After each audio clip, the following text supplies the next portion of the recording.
el Viento Teatro es un grupo laboratorio que tiene su sede en un pequeño pueblo en las afueras de Quito, en Ecuador.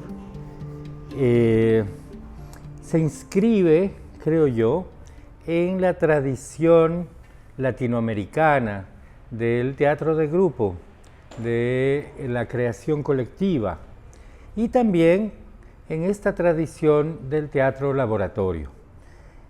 Fuimos fundados, tuve el privilegio de fundar Contra el Viento un 2 de enero de 1991.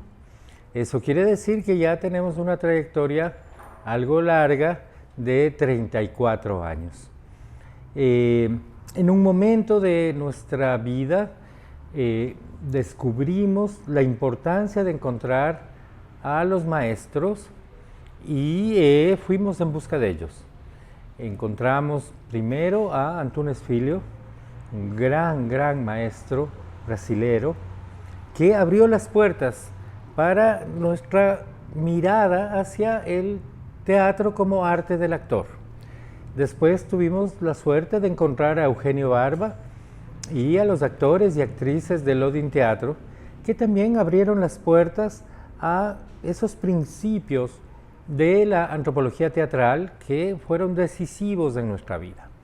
Pero también tuvimos la fortuna de encontrar a un filósofo ecuatoriano, ya fallecido tristemente, Bolívar Echeverría, que nos abrió un universo enorme, un camino para poder transitar, que es lo que él denominaba el ethos barroco y la modernidad en América Latina. Con todos estos elementos, con los maestros del teatro, con las tradiciones de la creación colectiva y con la propuesta del ethos barroco, iniciamos nuestro propio tránsito. Hemos caminado por nuestros propios pasos y con el paso del tiempo, ese camino que era la idea de lo barroco se ha convertido en un hábitat. Es el lugar donde nosotros habitamos la creación, el pensamiento, toda nuestra actividad en el teatro. Eso que nosotros en Contra el Viento llamamos el comportamiento barroco del actor y de la escena.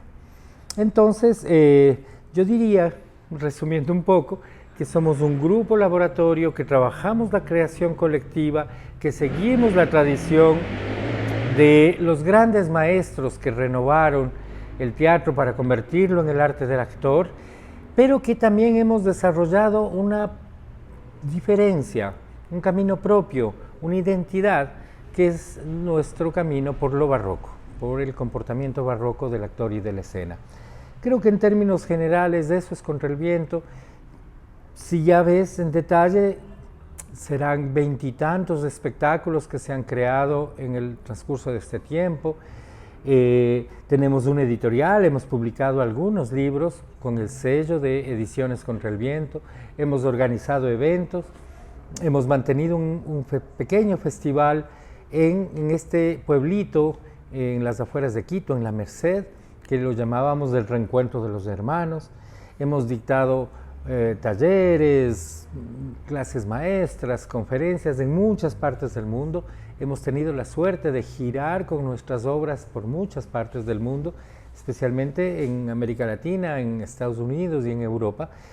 Y yo quisiera no dejar de mencionar la importancia que tiene Brasil para Contra el Viento. Es un país al que llegamos por primera vez hace 15 años y al que hemos regresado permanentemente, que nos ha abierto siempre sus puertas, que nos ha regalado su particular manera de comprender lo barroco y sobre todo nos ha regalado enormes y gigantes hermanos y hermanas, colegas, compañeros del teatro. Creo que es lo que podría decirte de Contra el Viento.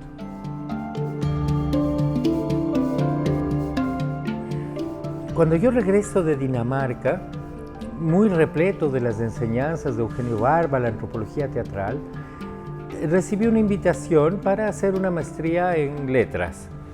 Como parte de esa maestría, encuentro un seminario al que me inscribí. El seminario se llamaba Etos Barroco y Modernidad en América Latina.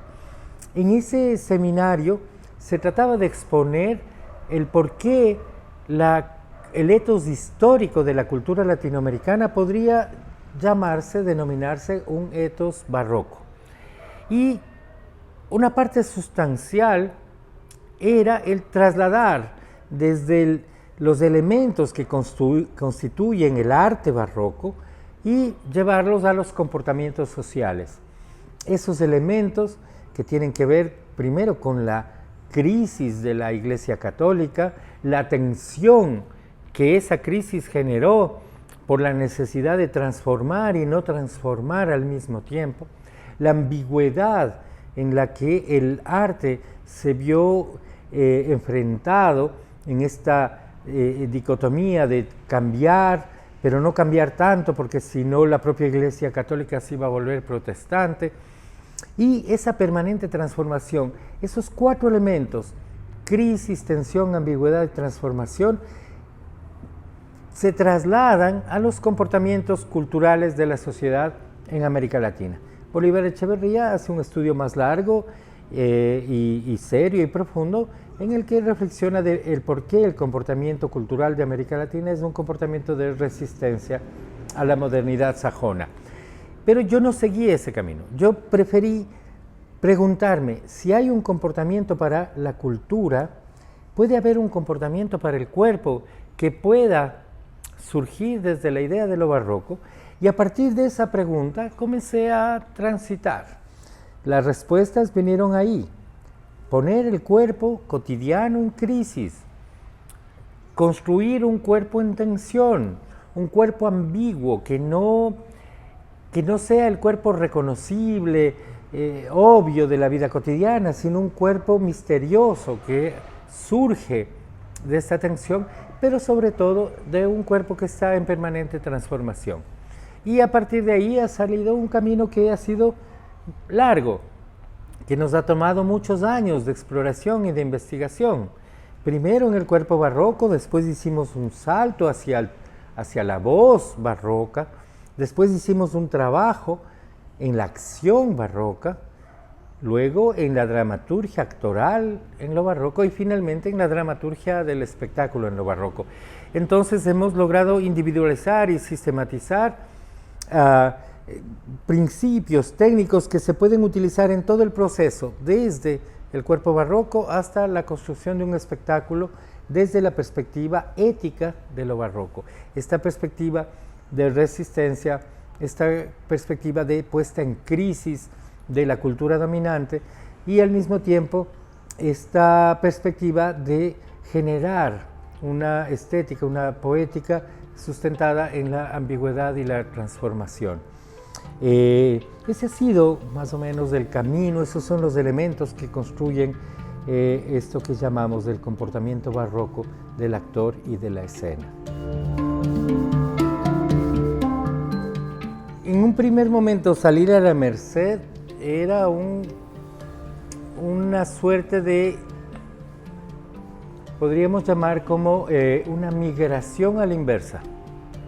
En vez de ir del margen al centro, que es lo que usualmente hacen las migraciones, nosotros decidimos salir del centro para ir al margen. Por eso llamamos de una migración a la inversa. Necesitábamos habitar el margen. Lo marginal, no solamente desde la perspectiva económica o política, lo marginal también desde la perspectiva geográfica, pero sobre todo ética. Es decir, encontrar comportamientos que no son los comportamientos que la cultura dominante que en las grandes ciudades está presentes, en estos márgenes son apenas invisibles, pero están ahí. Y era importante para nosotros ir a encontrar esos comportamientos, esos modos de ser, esas maneras de ser de las personas y de las culturas que están al margen. Y descubrimos que nosotros mismos estábamos construyendo, creando un teatro que estaba en el margen, generando un comportamiento para el teatro que no es el comportamiento que el teatro tiene en las grandes capitales. Eso fue como en un primer momento. Después hay un choque cultural que es muy fuerte. En los pequeños pueblos andinos existen tradiciones que están muy arraigadas, a las que no es tan fácil ingresar. A veces solo alcanzamos a mirar, acercarnos un poco, pero esas son tradiciones muy endogámicas. Sobreviven porque los pueblos las sostienen. No es una cosa de que uno llegue y se integra. Entonces aprendimos a estar en diálogo con estas tradiciones. Descubrimos que nuestra tarea no era volvernos parte de esas tradiciones, sino saber tomar aquello de esas tradiciones que podían ser también parte de nuestra manera de ser en el teatro. Esto se consolidó en la Merced, pero con una enorme, gigante dificultad, porque en el Ecuador las políticas culturales siempre han sido políticas de desprecio, de desvalor al teatro. Y lo poco que se genera para el teatro es un teatro que ya está canonizado, es el teatro de la cultura dominante, es el teatro del centro de las ciudades. Entonces, la vida en el margen también supuso una vida al margen de las políticas culturales y la supervivencia se volvió realmente muy complicada. Nosotros tomamos el pensamiento de un sociólogo argentino radicado en México, Néstor García Canclini. Él hablaba de las comunidades de frontera de México y Estados Unidos. Él hablaba de estrategias de entradas y salidas. Él decía que las comunidades mexicanas entraban al imperio para extraer los recursos, el dinero, la capacitación, pero después salían y volvían a sus comunidades para ejercer esa libertad cultural. Nosotros empezamos a comprender que nuestra manera de ser empezó a ser esa, a generar estrategias de entradas y salidas. Teníamos que salir de nuestro teatro e ir al mundo de la cultura dominante, ir al mundo del poder que despreciaba el teatro y tratar de negociar, de ser parte, de adaptarte como un migrante y después retornar. Sabíamos que teníamos que negociar muchas cosas cuando salíamos de nuestro teatro para poder obtener los recursos de nuestra supervivencia. Pero cuando retornábamos al teatro, a nuestra salita, a nuestro espacio en la Merced, era como que volvíamos a nuestra patria secreta de rebelión, de dignidad, de libertad. Éramos ciudadanos con plenos derechos en nuestro teatro. Cuando salíamos, aunque salíamos apenas a una gran ciudad cercana, éramos migrantes, teníamos que adaptarnos, teníamos que hacer concesiones, teníamos que negociar. Este juego de entrada y salida se convirtió en una estrategia de supervivencia hasta la pandemia. En la pandemia fue una crisis muy grande. En el mundo entero, los teatros del mundo fueron afectados por la pandemia, pero en el caso del Ecuador fue muy particular, porque ese desprecio que el Estado ha tenido para con los proyectos marginales como el nuestro, se multiplicó por 10. Hubo un rechazo, un desprecio absoluto. Eso desafortunadamente llevó a contra el viento a una crisis. Tuvimos que cerrar nuestra sala, hemos debido pasar unos cuantos años pagando deudas, porque los bancos rápidamente renegociaron, nos dijeron, no hay problema, yo te renegocio a 3 años, a 4 años, pero con unos intereses imposibles. Eso nos obligó a crear otra estrategia que nosotros hemos llamado la del exiliado en la propia tierra. A veces pienso en los migrantes, por ejemplo en el Brasil, estas historias de las gentes del Nordeste cuando vienen a Sao Paulo, que van parando en un lugar, viven de prestado, viven unos meses en casas de familiares, pero nunca terminan de arraigarse en un lugar. Después de que cerramos nuestra sala, hemos debido estar así, un poco en una parte, un poco en otra parte, hemos tenido que aceptar, por ejemplo, ser docentes en la universidad, hemos tenido que adaptar o intervenir cabañas donde hemos creado nuestros espectáculos. Hemos generado esa estrategia de el exiliado en la propia tierra porque tomamos la decisión de no morir. A pesar de lo complejo, de lo terrible de la realidad ecuatoriana, decidimos no morir. Ecuador es ahora un país que en apenas 8 o 9 años pasó de ser el segundo país más seguro de América Latina a convertirse en el más violento. Ecuador tiene índices de violencia más altos que Haití. Es increíble lo que ha pasado en mi país. Los recursos para la cultura están absolutamente entregados a la corrupción. El teatro existe de una forma canónica en el centro de las ciudades grandes como un teatro de entretenimiento, de complacencia.